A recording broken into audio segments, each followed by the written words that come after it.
Ini yang lagi hangat belakangan ini adalah bagaimana wacana Puan akan bertemu dengan AHY. Bisa ditampilkan ya di layarnya. Saya langsung ingin minta pendapat Prof. Cipta. Apa sih sinyal-sinyal apa yang dikirim Prof? Di tengah-tengah kondisi yang sedang panas tiba-tiba ada wacana Mbak Puan akan ketemu Mas AHY. Anda membacanya apa? Ya kita nggak bisa langsung jawab tentang Mbak Puan, tidak. Ini sejumlah tokoh sudah muncul dan cukup kuat. Anies, Ganjar, Prabowo cukup kuat. Di sisi lain, Mbak Puan ini masih makin ketinggalan. Maaf, cuma 0, sekian, berapa sekian gitu loh. Menurut saya, Mbak Puan juga Ibu pada saat ini mulai worried, mulai concern. Waduh, kalau begini ketinggalan kereta makin jauh nih. Ayolah kita fleksibel coba gitulah. Maka Mbak Puan diutus bicara dengan Surya Paloh, bicara dengan ini.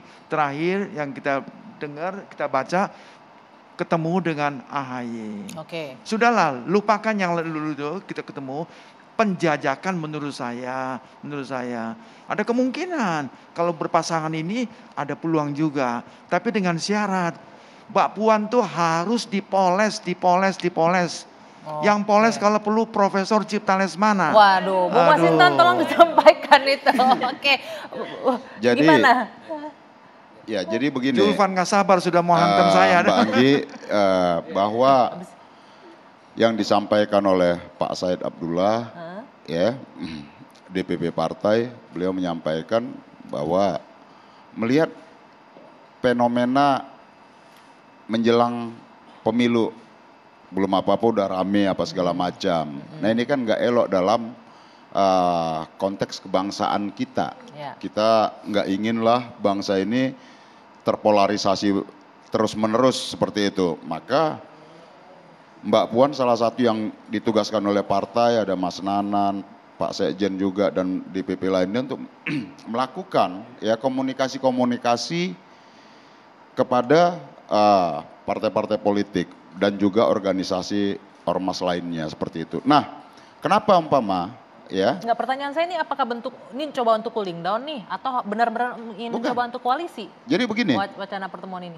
Itu masih jauh dari situlah bicara koalisi. Jadi jangan kemudian dipersempit. Kalau kemudian melakukan komunikasi silaturahmi itu dipandang langsung pendekatannya politik koalisi ansih gitu ya. Nah, jadi apa yang dilakukan ya? Apapun hari ini yang perlu kita lakukan adalah menjahit kembali ikatan-ikatan kebangsaan itu. Dan Mbak Puan ingin melakukan itu. Ya, agar apa? Pemilu sebagai sarana demokrasi jangan mengenyampingkan konteks politik kebangsaan tadi. Nah, sehingga pendekatan yang dilakukan oleh Mbak Puan adalah pendekatan bersanding. Ini nih, kita masih tahapan bersanding nih, belum bertanding. Maka nggak perlu tapi kalau bersanding itu berbarengan loh. Enggak, bersanding artinya berteman dulu nih. Kita sebagai anak bangsa nih gitu loh. Saya sebagai elit politik kalau gitu. apa segala macam. Nah, nanti kontestasi kalau sandingannya baik, kontestasi bertandingnya atau bersaingnya lebih sehat, juga lebih kita enak. bisa mampu menjaga ikatan-ikatan kebangsaan itu dan meminimalisir. Bung Zulfan sebagai orang yang pernah ada di PDIP dan juga politisi yang masih aktif sekarang melihat ini mungkin bentuk cooling down atau mau berkoalisi beneran atau Anda saya kira begini, ini kalau kita ambil istilah capital market, ini roadshow. Jadi roadshow saja, karena kan sudah tidak mungkin sudah datang ke Nasdem, ke Gerindra, masa Demokrat tidak. Ini kan mulai terus terang aja Mbak Puan ini menunjukkan kedewasaan berpolitik. Perlu berkomunikasi dengan banyak pihak, karena nggak bisa dia hanya jalan sendiri. Nah oleh karena itu kita dorong saja. AHY harus berdewasa berpolitik. Anak-anak muda ini harus dewasa berpolitik. Jangan hanya melihat dari segi tekanan psikologis yang emosional. Pertanyaan ke Mbak Diska. Akankah gayung bersambut?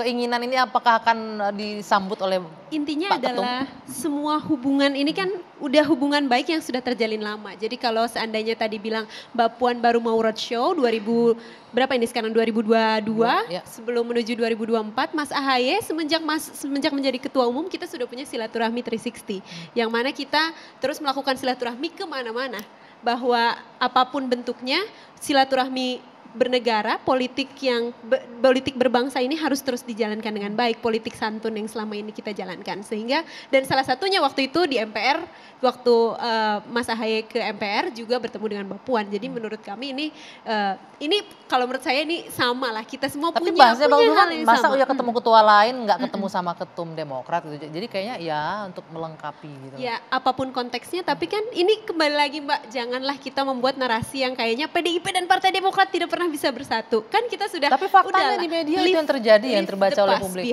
Sekarang kan sudah ada ini keywordnya. leave the past behind. Sekarang pemimpinnya baru sekarang. Partai Demokrat alhamdulillah sudah melakukan regenerasi. Sekarang juga kelihatannya Mbak Puan juga sudah mulai menjadi salah satu patron di PDIP yang sekarang roadshow kemana-mana. Jadi mudah-mudahan nih sekarang karena politisinya adalah politisi-politisi muda ini, mudah-mudahan juga bisa memberikan contoh yang baik leave buat the kita past semua. behind. Apakah akan ada halaman baru untuk hubungan PDIP dan Partai Demokrat? Kita tunggu saja nanti bagaimana ke depannya. Terima kasih Prof. Cip, terima kasih Mbak Diska, Bung Masinton, terima kasih Bung Zulfan. Saya Dwi Anggia, saya harus akhiri Dua Sisi malam hari ini. Selamat malam, kita jumpa lagi pekan depan.